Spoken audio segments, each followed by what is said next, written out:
யாரு நிர்மலா சீதாராமன் அந்த விஷயத்தை கோட் பண்றாங்க.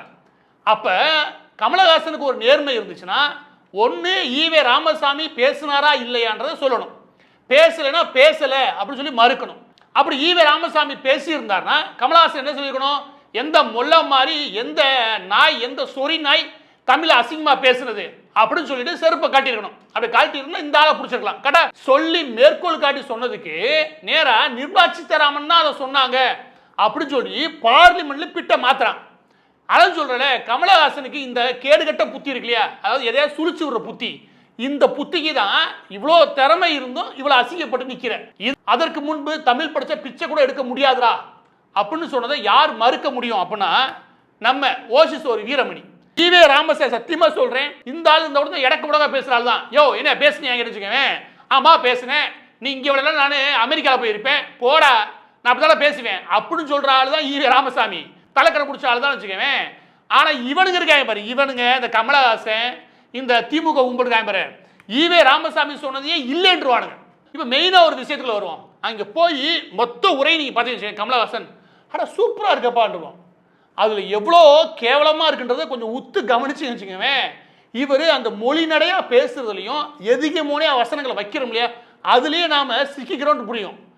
எனவே எடுத்த எடுப்புலயே தான் ஒரு மிகப்பெரிய குழப்பவாதின்றத எடுத்த எடுப்புலயே ஆரம்பிக்கிறாப்ல. அப்ப மிக முக்கியமான ஒரு கேள்விங்க, இந்த கூட்டத்தொடர் எதற்கானது?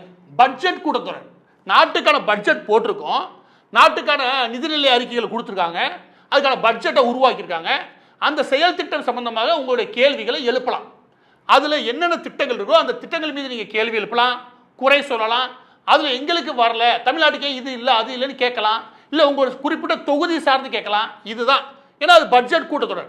அந்த பட்ஜெட் கூட்டத்தொடரை பற்றி பேசுறானா அது எப்படி தெரியுமா ஆரம்பிக்கிற கமலஹாசன்? நீங்க தயவு செய்து பாருங்க என்னன்னு ஆரம்பிக்கிறானா, இந்த பட்ஜெட் கூட்டத்தொடரை எனக்கு பேசுவதற்கு தகுதி இல்லை, ஏன்னா நான் வந்து ஸ்கூல் டிராப் அவுட். நீ ஸ்கூல் படிச்சியா படிக்கலன்னு யாரும் கேட்கவே இல்லை. காமராஜர்லாம் படிச்சுட்டா வந்தாரு, யாராவது அப்படி நினைப்பாங்களா? நீங்க சொல்லுங்க. எந்த அரசியல்வாதியா நம்ம படிச்சதை பத்தி பேசிட்டு இருக்கோம்? அந்தந்த அரசியல்வாதிகள் அங்கே போய் என்ன அவங்க கவனம் செலுத்தலாம் பேசுவாங்க. தேவையில்லாம நான் ஸ்கூல் டிராப் அவுட், இந்த தற்பெருமை இருக்கு இல்லையா, ஊர்ல நீ யாருன்னு சொல்லிட்டு தெரியல பாரு எல்லா இடத்துலையும், அதுக்கே தான் நீ அடி வாங்குற. பார்லிமெண்ட்ல போய் எதுக்கு சொல்லியிருக்கேன், நான் ஸ்கூல்ல டிராப் அவுட்டு, நான் ஸ்கூல் பாதிலே என்ன நிறுத்தணுமே, அதனால எனக்கு தகுதியில் நீ நினைக்கலாம். யாராவது தகுதியில் நினைச்சிங்களாப்பா, நீ எம்பியா வந்துட்ட, உனக்கு நேரம் கொடுத்தாச்சு, பேசி தொலையண்டா.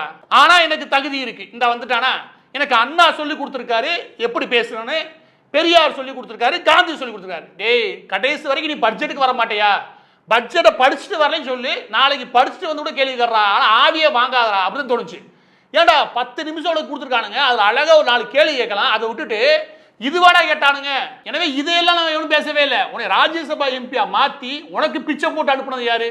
நீயே பிச்சை எடுத்துட்டு தான் தெரியல, மக்களுக்கே தெரியாது. யார்கிட்ட பிச்சை எடுத்து போன? திமுக அறிவாலயத்தில் பிச்சை எடுத்து நிற்கிற, அறிவாலயத்தில் பிச்சை எடுத்துட்டு உதயநிதிக்கு நீனு பாராட்டுகளா பாடிட்டு தீர. அதை பாராட்டுறது மூலமாக அவன் போடுற பிச்சையில தான் உனக்கு படத்துக்கு 700 கோடி 500 கோடி வருமானம் வந்துட்டு இருக்குது. திமுக வந்ததுலேருந்து எவன் காட்டுல மழை இருக்கோ இல்லையோ உன் காட்டுல நல்ல பணமழை ஒன்று பெய்யுது. நீயே பிச்சை பாத்திரம் ஏந்தி தான் அறிவாலயத்தில் நிற்கிற. பிச்சை எடுத்து பிச்சை போற அவனுக்கு நீ செக்யூரிட்டியா நான் கேட்கிறேன் அப்படின்னு, ஏன்டா பிச்சைக்கார ராஸ்கல் அப்படின்னு நான் மட்டும் கேட்க மாட்டேன், மக்களே கேட்க மாட்டாங்களா? நீயே பிச்சை நாடா எடுத்துக்கிட்டு தீரே. கமலஹாசனுக்கு இந்த அசிங்கம் தேவையா? கட்சி ஆரம்பிச்சோம், ரஜினி வராரு, அவருக்கு எதிர்த்தாப்புல திமுக உருவாக்கி விட்ட காசை வச்சு கட்சி ஆரம்பிச்சோம். அவர் வரலைன்னா நீ போய் தொலைய வேண்டியதானே? அடுத்த தேர்தல் நின்று அதை வச்சு பிச்சை எடுத்துக்கிற. இதை ஏன் நான் சொல்றேன் அப்படின்னா, நீ அரசியல் இவ்வளவு புதுரத்துக்கு நீ திமுகவுக்கு வாயை வித்து பொழைக்கலன்னு வச்சுக்கவேன், ஜால்ரா அடிக்கலன்னு வச்சுக்கவேன், உன் மீது இருந்த மரியாதை இருக்கு இல்லையா, அது இவ்வளவு கீழே இறங்காது. நான் சொல்றேன், உனக்குன்னு ஒரு நல்ல தகுதி இருக்கு, உனக்குன்னு ஒரு உயரமான இடம் இருக்குது, இது யாரும் மறுக்கவே மாட்டாங்க ஒரு நடிகனாக. அதுக்கு அடுத்து தமிழ் பிச்சைக்கு வந்துட்டான்னு வச்சுக்கவேன், வந்துட்டு என்னென்னமோ உளவிக்கிட்டு இருக்கான். நீங்க அந்த பேச்சு கவனிச்சீங்கன்னா தெரியல, நீங்க ஒழுங்கா கவனிச்சு வச்சுக்கவே, அது எந்த அர்த்தம் கட்டத்தனமா உளறிக்கிட்டு இருக்கான்னு புரியும். அதாவது எதுக முனையா சேர்த்து போட்டு எதோ பேசியிருக்கான்னு. தமிழ் பிச்சை எடுக்க கூட உதவாது அப்படின்னு பார்ப்பேன். நீங்க கவனிச்சு வச்சுக்கவே, என்னடா ஆண் பாக்குற, அங்க போய் நடிச்சுக்கிட்டு இருக்கான், அதான் உண்மை ஸ்கிரிப்ட் எழுதி வச்சு படிச்சிருக்கான்னு வச்சுக்கவே அப்படின்றான். அவங்க அப்படி சொல்லவே இல்லடா அப்படின்னு இவனே சொல்லிக்கிட்டான். சொல்லிட்டு எங்கள் தமிழ் பிச்சை எடுக்க உதவாது, திருடவும் உதவாது. யாரை வச்சுக்கிட்டு? திமுக காரனை வச்சுக்கிட்டு. எங்க ஊர்ல வந்து சொல்லு பார்ப்போம், தமிழ் திருட உதவாதுன்னு. ஒரு குடும்பம்டா 40 வருஷம் எந்த பிரச்சனையும் தமிழ் திருப்பி விட்டு ஒட்டுமொத்த மாநிலத்தை திருடி இருக்கானுங்க.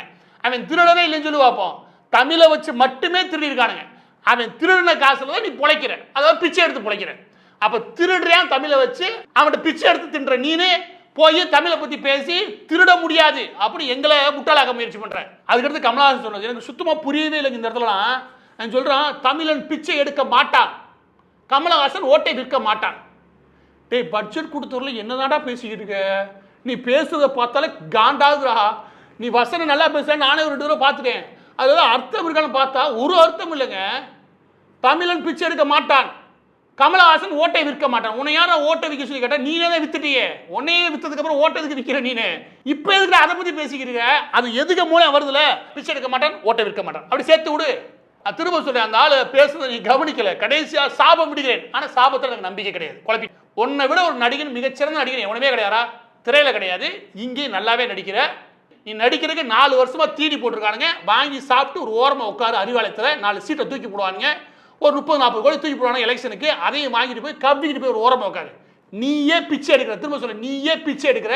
பிச்சையை பத்திலாம் நீ பேசாத. அப்படி பேசுறாந்தா இதை பேசினா பாரு ஈவே ராமசாமி, அவனை